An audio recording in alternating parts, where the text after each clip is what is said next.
Jóvenes estudiantes, muy buenas tardes y bienvenidos al curso de Historia del Perú. Quien les habla, el profesor Ronaldo Cotera. El tema que vamos a trabajar el día de hoy es la Confederación Peruano-Boliviana, ¿ya? Entonces, lo que primero debemos preguntarnos antes de iniciar con el tema es, ¿cuáles fueron los objetivos del proyecto confederal? ¿Cuáles fueron las motivaciones? Debemos tener en cuenta que después de que se formara el Estado boliviano, van a surgir varios proyectos políticos, los cuales pretendían de alguna u otra forma restaurar su antigua unidad con el Perú. Es decir, recordaremos nosotros que en el imperio incaico, en la época del Tahuantinsuyo, el Perú era pues sumamente extenso, pero a consecuencia del virreinato, esto se va va a ir perdiendo o se va a ir dividiendo. Entonces, eh, uno de las pretensiones que va a tener Bolivia es nuevamente volver a unir a estos dos países. El más importante de estos proyectos fue el de la Confederación Peruano-Boliviana. Eso es lo que debemos de saber de primera mano respecto a esta situación. Ahora, ¿cuál es el objetivo de la Confederación Peruano-Boliviana? A ver, el objetivo principal era pues crear un estado confederado que uniera tanto los territorios de Perú y Bolivia. ¿Para qué se quería hacer esto? Para poder restaurar los circuitos comerciales que habían articulado el sur peruano y Bolivia desde épocas prehispánicas, pero que se truncó cuando el Alto Perú llegó al poder, ¿no? Es decir, lo que buscaban pues era unificar todos estos hechos, ¿no? Fue incorporado al Virreinato del Río de la Plata en el año de 1776 a 1814 y más adelante con la creación de Bolivia en 1825. Este proyecto, cuyo principal promotor fue Andrés de Santa Cruz, fue rechazado por Chile. Es decir, que Bolivia, con su presidente de aquel entonces, Andrés de Santa Cruz, tenía la intención de invitar a Chile también, pero Chile va a rechazar porque algunos sectores de la clase alta, ¿no?, de Chile no les resultaba pues beneficioso, ¿no? Iba contra sus intereses. Es por ese motivo que solamente se da pues entre Perú y Bolivia, porque la intención de, eh, de este proyecto era pues la unificación de estos tres estados, ¿no? Pero lo que debemos tener en cuenta antes de esto, pues, es que van a existir conflictos previos. ¿Cuáles eran los conflictos previos antes de la Confederación Peruano-Boliviana? Debemos tener en cuenta, y recordaremos nosotros en la clase pasada, cuando hablábamos de los primeros caudillos militares en el Perú, eh, veíamos pues que el gobierno del presidente Luis José Orbegoso va a enfrentar una fallida rebelión al mando de aquel entonces el prefecto del Cusco, Agustín Gamarra, ¿no? Que en un intento, pues, de coparse con el poder, va a tratar de rebelarse. Tras su fracaso, Agustín Gamarra se va a trasladar hacia Bolivia. Es ahí donde va a recibir la propuesta de Andrés de Santa Cruz, el presidente de aquel entonces, ¿no?, quien le va a proponer unir ambos países sobre la base de tres estados confederados.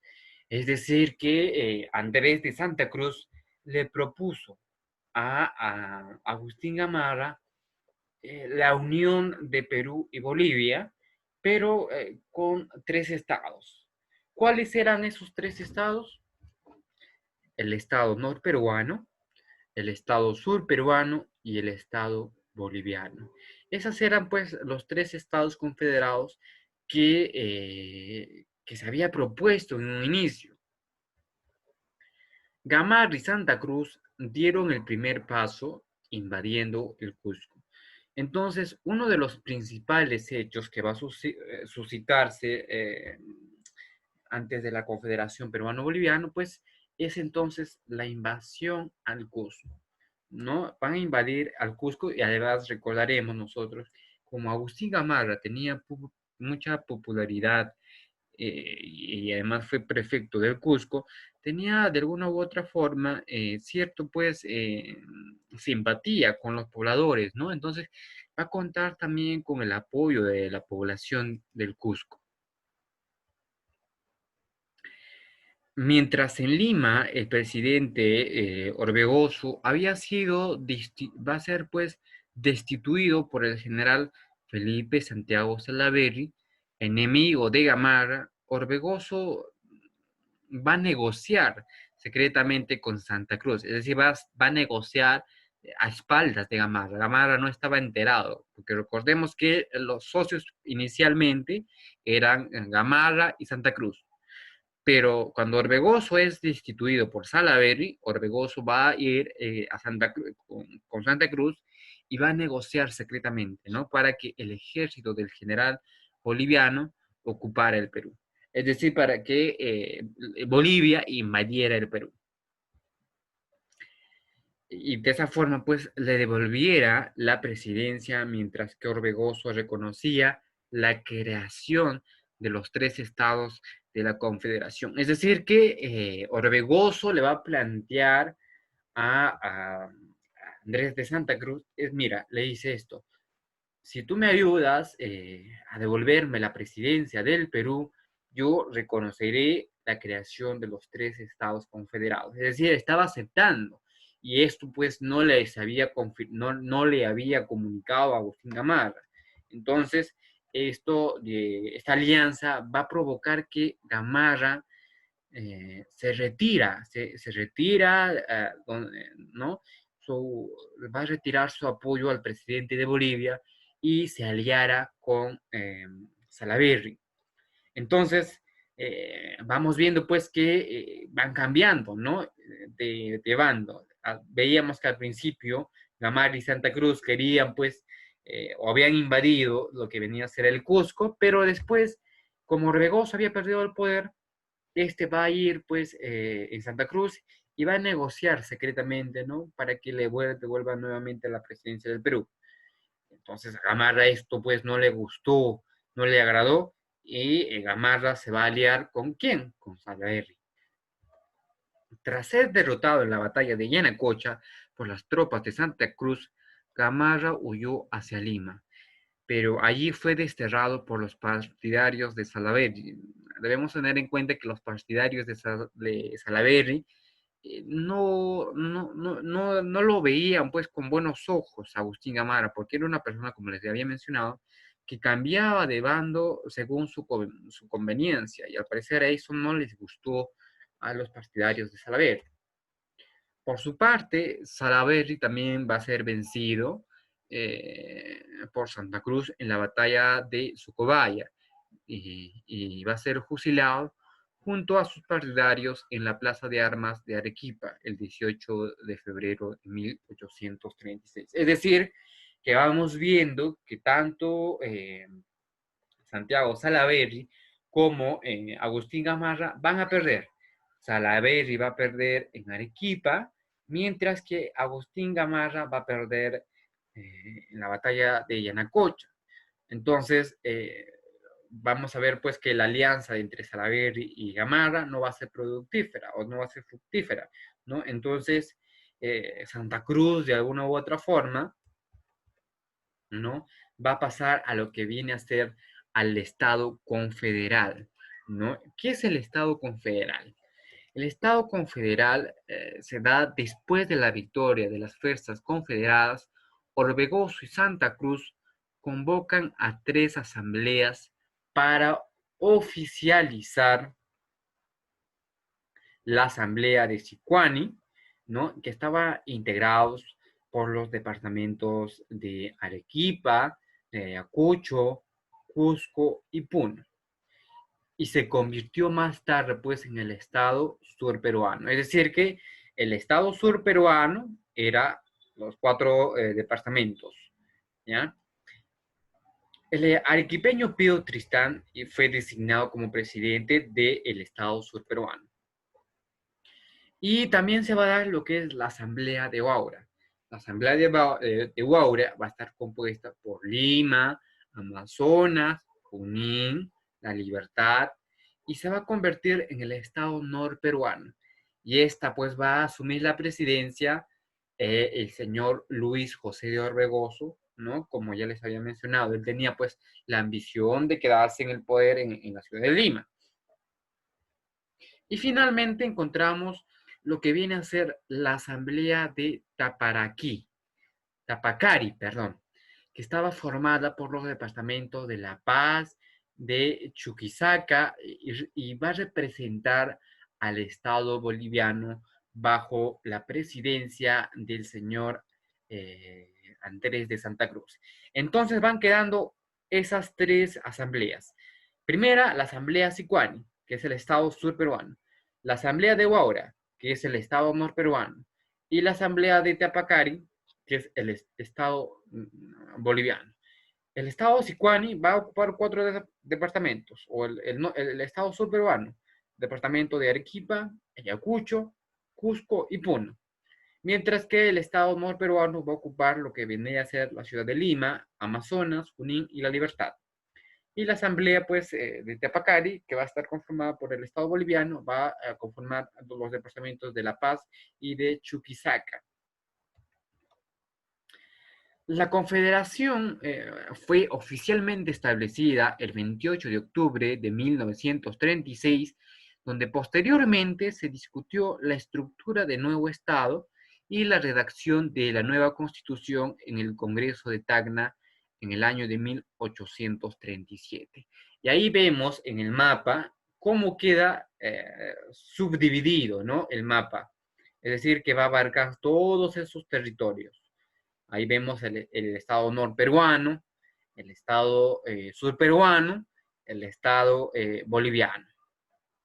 Entonces, pero dentro de esos estados también van a surgir una serie pues de batallas, de conflictos, ¿no? Como la batalla de Yungay, la batalla de Yanacocha, la batalla de Paucarpaca, ¿no? La batalla de Uchumayo, la batalla de Socabaya, ¿no? Y también la batalla de Ingavi, ¿no? Eso es lo que vamos a poder observar. Entonces vamos viendo pues que el Estado peruano, si se dan cuenta, que es enorme, ¿no? Con la fusión con el Estado boliviano, ya el Estado peruano de por sí venía siendo pues sumamente gigantesco, pero con la unión de estos 2 estados, el Estado peruano con el Estado boliviano, se da pues un mayor, se viene pues dando una mayor expansión del territorio, ¿no? Entonces, esto se va a concretar con la Constitución de 1837. Esta Constitución se va a caracterizar por dos aspectos fundamentales. En lo político, fue conservadora, pues va a concentrar muchos poderes en el Supremo Protector de la Confederación a cargo del presidente de aquel entonces del Estado boliviano en Santa Cruz. Así su periodo de gobierno se fijó en 10 años, ¿no? Podía ser reelegido indefinidamente y además los presidentes pues, de los 3 estados y las autoridades militares. En el aspecto económico, en cambio, la Constitución fue un poco más liberal, pues propugnaba de alguna u otra forma lo que viene a ser el comercio, el libre comercio con los otros países. Como les había mencionado, va a haber lo que viene a ser la oposición chilena.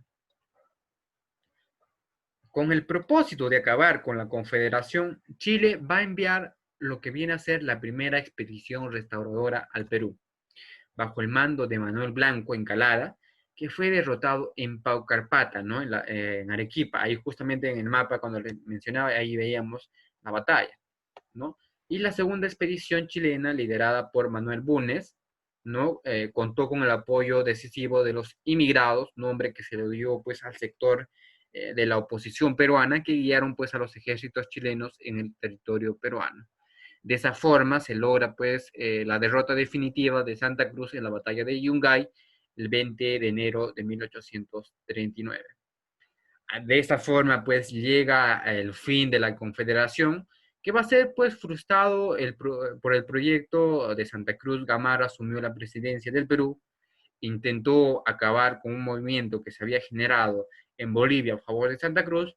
De esa forma invadió Bolivia, pero fue derrotado y murió en la batalla de Angaví en el 18 de noviembre, ¿no? Y esas van a ser pues las dos campañas que les había mencionado con anterioridad, ¿no? La primera campaña restauradora y la segunda campaña, ¿no? Las campañas restauradoras van a ser pues una especie de restauración de la unidad peruana. La primera va a ser dirigida por el almirante, como ya lo había dicho, chileno Manuel Blanco Encalada, ¿no? Va a ser derrota restauradora en Islay, en Arequipa, donde se va a firmar el Tratado de Paucarpata en noviembre de 1837.